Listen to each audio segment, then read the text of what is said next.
sweating. Number 20, Celebrity Comebacks, Parks and Recreation. So Leslie and I have come up with the theme for the campaign relaunch rally. The Comeback Kid. If you watch the bloopers, you'll see that the making of Parks and Recreation wasn't as clean and innocent as the show itself. In one of the more hilarious outtakes, Leslie and Anne are listing some fictional characters and celebrities who made major comebacks. Chris Pratt then improvises a killer line, using the term comeback as a crude pun in relation to Kim Kardashian. The joke itself is fantastic, as is Pratt's casual delivery of it, but what makes this blooper are the reactions. Aubrey Plaza smacks him on the shoulder, Nick Offerman doubles over in laughter, and Rashida Jones simply facepalms.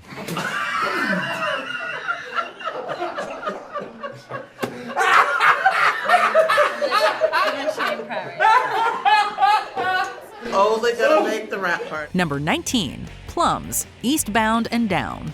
Get Will Ferrell on your set and it's bound to be an unproductive workday. Clad in sunglasses and a white wig, Ferrell goes on a wild tangent about his juicy plums. Funnily enough, he's the first to break, laughing at his own ridiculous lines. All the while, everyone said,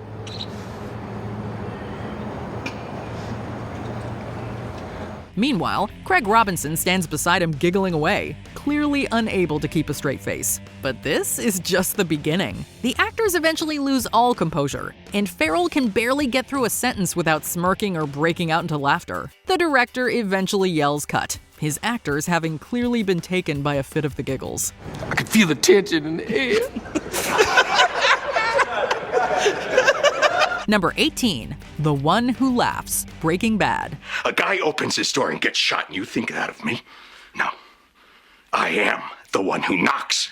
The inverse to Parks and Recreation, the set of Breaking Bad was far lighter and funnier than the show itself. The bloopers are full of actors breaking and having the time of their lives, even while filming the darkest of scenes. Walt's The One Who Knocks speech is arguably the most iconic scene of the series, but it certainly didn't come through on the first take. Anna Gunn gets through her lines perfectly, and Bryan Cranston turns on cue with a suitably surprised look on his face. But for some reason, he never says his follow-up lines and simply smirks and hangs his head.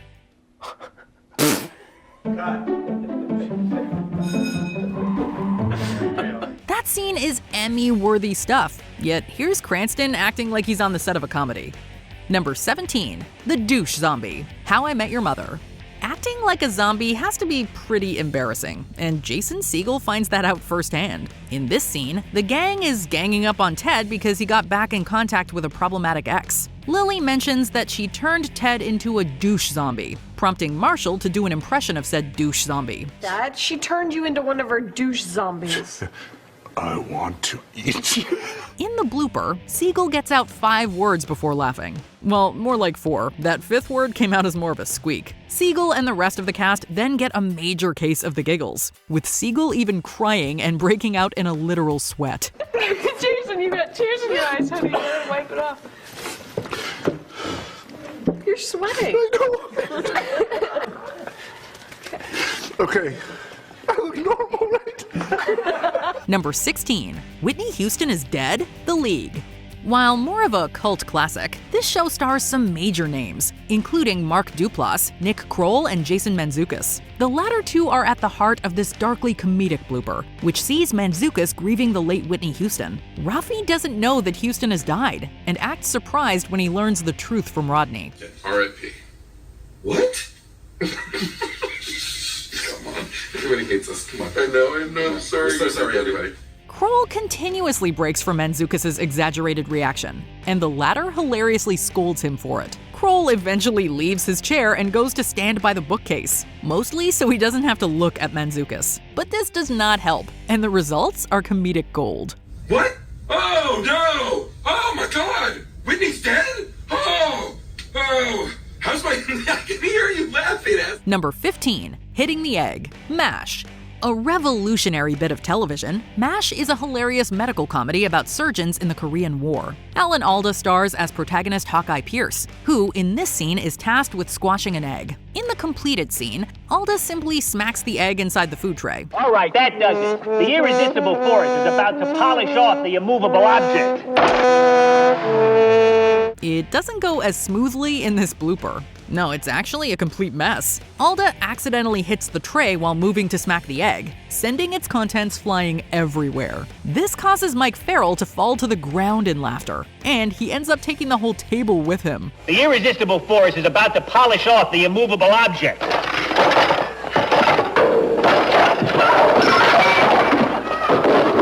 The poor set decorator who had to clean that up.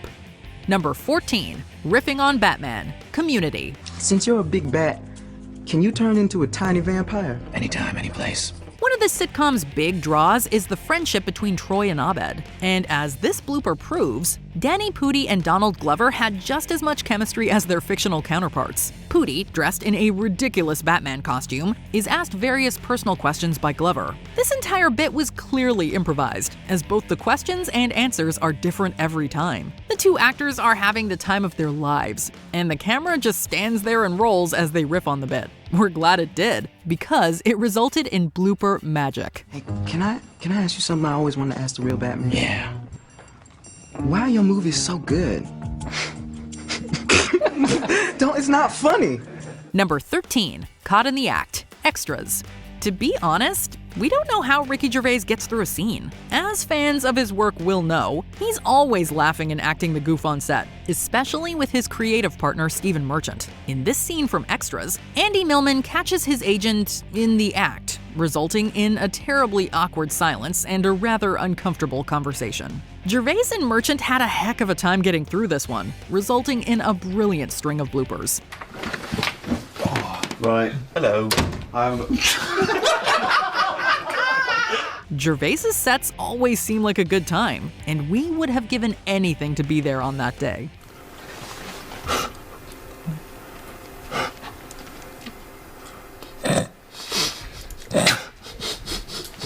Number 12, Blair Underwood, Brooklyn Nine-Nine. In the second season of this acclaimed cop comedy, Boyle takes everyone for a fun weekend at his ex-wife's beach house. Much to everyone's chagrin, Jake brings along the uncharismatic Holt. Ain't no party like a Captain Holt party, because a Captain Holt party is a total surprise to everyone. Sensing a lucrative business opportunity, goofballs Scully and Hitchcock try to rope Holt into an offshore casino. Hitchcock asks Holt if Blair Underwood would be interested in being a spokesperson for the casino, causing Andre Braugher to break and curse him out. You think Blair Underwood would be a good spokesperson for a floating casino? Braugher's reaction makes the blooper, and Dirk Blocker can't help but laugh at his own silly suggestion. Number 11, Loco Lines, Modern Family. While this long-running sitcom was full of great Emmy-winning actors, it was Sofia Vergara who stole the show as Gloria Delgado Pritchett. In this scene from Haley's 21st birthday, Vergara is tasked with saying the line, "Plus she was loco for Loco Puffs." Plus she was loco for Loco Puffs. What, you do not have that cereal? It's a tongue twister, and one made even more difficult for the bilingual Vergara. The Colombian actress attempts to say the line, but it comes out as a string of gibberish. The blunder is funny, but what makes this blooper are the hilarious reactions from everybody else. Plus she was loco like Polo Lopolo.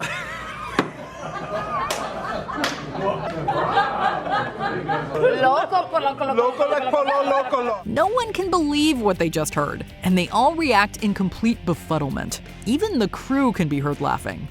Number 10, The Ballad of Roberta Bondar, Letterkenny. A beloved Canadian comedy, Letterkenny has drawn acclaim for its colorful characters and fantastic scripts that keep the wordplay coming at a rapid clip. One of the show's best scenes is a 7-minute story about Canadian astronaut Roberta Bondar. Pull his space pants down. I'm sorry. We'll get her. By the looks of the bloopers, this scene was almost impossible for Jared Keeso and Nathan Dales to get through. The two keep cracking up throughout the story, with Dales laughing off to the side and Keeso ruining his speech with fits of giggles. It was all too much for the director, who eventually called for a cut and a break. Good idea. Yeah. Number 9, Betty White's dating profile, Hot in Cleveland. Working with Betty White must have been a real treat. I signed up when my bender was over.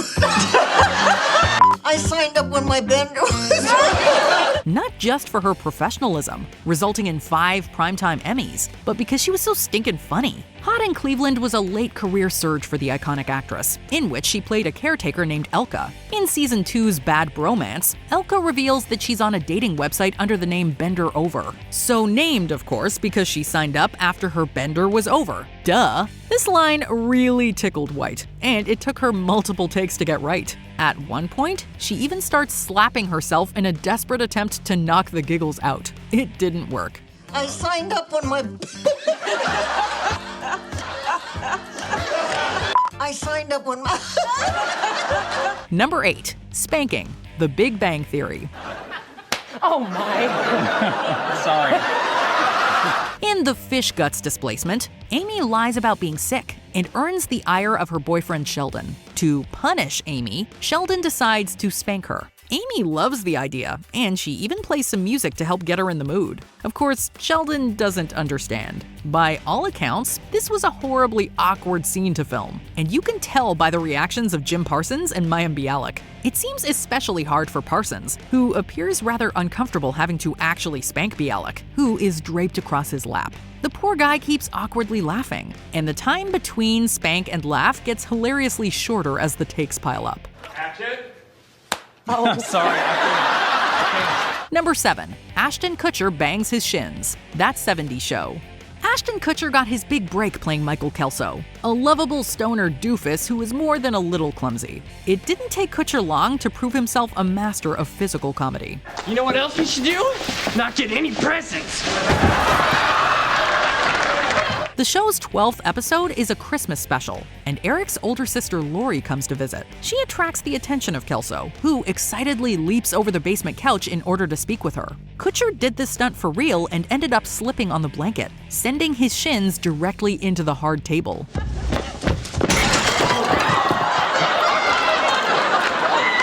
Lisa Robin Kelly clearly laughs at the real incident but remains in character, allowing the scene to continue as planned. Number 6. Danny Boy, Schitt's Creek.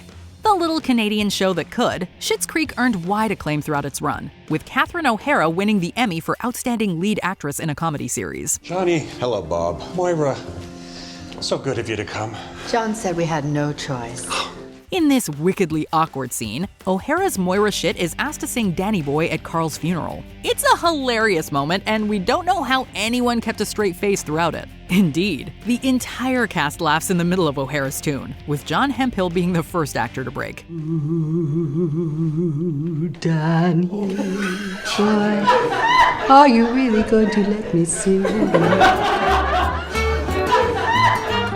We suppose Moira's extended intro was just too much to bear. Number 5. The Elephant Story, The Carol Burnett Show. Her name may be on the marquee, but it's Tim Conway who steals the spotlight in this classic blooper. Elephant squash. A wonderful variety show, this comedy had a little bit of everything, including outlandish stories about Siamese elephants. While filming a sketch called Mama's Family, Conway regales his castmates with an absurd tale that gets more and more farcical as it continues. The story leaves everyone in complete hysterics, both cast and audience members alike. Burnett was a consummate pro and was adamant that no one break during the tapings, but on this occasion, they just couldn't help themselves. We do not blame them one bit. They was joined at the end. Number 4. The Tools in Dennis's Trunk. It's Always Sunny in Philadelphia. Dennis Reynolds has become increasingly creepy throughout the years and is now in full-blown serial killer territory. She rejected me. Me, Frank, me, the coolest guy in the history of this goddamn school. Oh, they're all gonna pay. They're all gonna pay the ultimate price. There is strong evidence of this in Season 7's The High School Reunion, which shows Dennis keeping the likes of duct tape, zip ties, and plastic gloves in his trunk. It's always hilarious when Glenn Howerton goes full rage mode, so we can only imagine how difficult it is to film these scenes. He keeps the other 4 chuckling throughout these bloopers, as they can't watch him get angry without cracking up. Their giggles eventually infect Howerton, and it's not long before even he can't keep his cool. What's all that stuff you're grabbing, dude?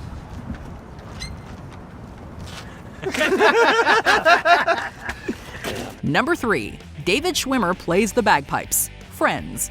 This sitcom is chock full of iconic moments, like Ross playing the bagpipes for his buddies. David Schwimmer plays the bagpipes himself. Well, plays is a strong word, and his castmates can barely hold it together.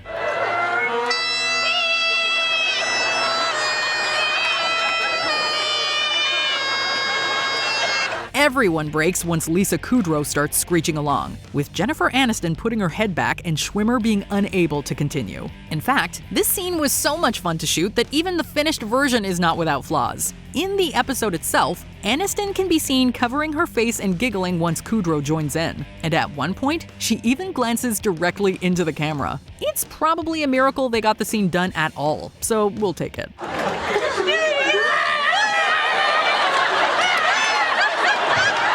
Number 2. Michael's Plasma TV, The Office. Dinner Party is often regarded as a classic Office episode, chock full of awkward humor and uncomfortable situations. In one scene, Michael proudly shows off his plasma TV and how it folds into the wall. A lot of people in the room, you need more space. Voila, right into the wall. Wow. This being Michael, the TV is the size of a tablet, folds maybe an inch into the wall, and is so small that he has to stand in front of it. It's a string of hilarious circumstances that had everyone in hysterics. This was the first episode filmed after the 2007 writer's strike, resulting in a giddy atmosphere on set. Carell says they're never going to finish this episode, and while they did, we don't exactly know how. We have 2 speakers. What? Honey? Oh, Jesus. This is terrible. We'll never finish this episode. Number 1. Elaine vs. Frank, Seinfeld. This sitcom is packed with classic bloopers, most of them involving Julia Louis-Dreyfus. She clearly enjoyed working on the show, and it's often her who breaks first, usually at something that Michael Richards does or says. But it wasn't Richards who sent her off the deep end here. It was Jerry Stiller. What the hell does that? Come on, okay, let's go. Stiller himself never breaks, aside from the odd smirk. But Louis-Dreyfus could not get through this scene if her life depended on it. She continuously chuckles at Stiller, finding his line delivery just about the funniest thing ever. And frankly, so do we.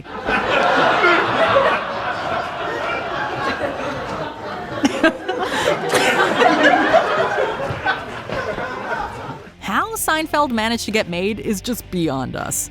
Which of these did you find the funniest? Let us know in the comments below. Well, I thought it was so laughable at the time. Did you enjoy this video?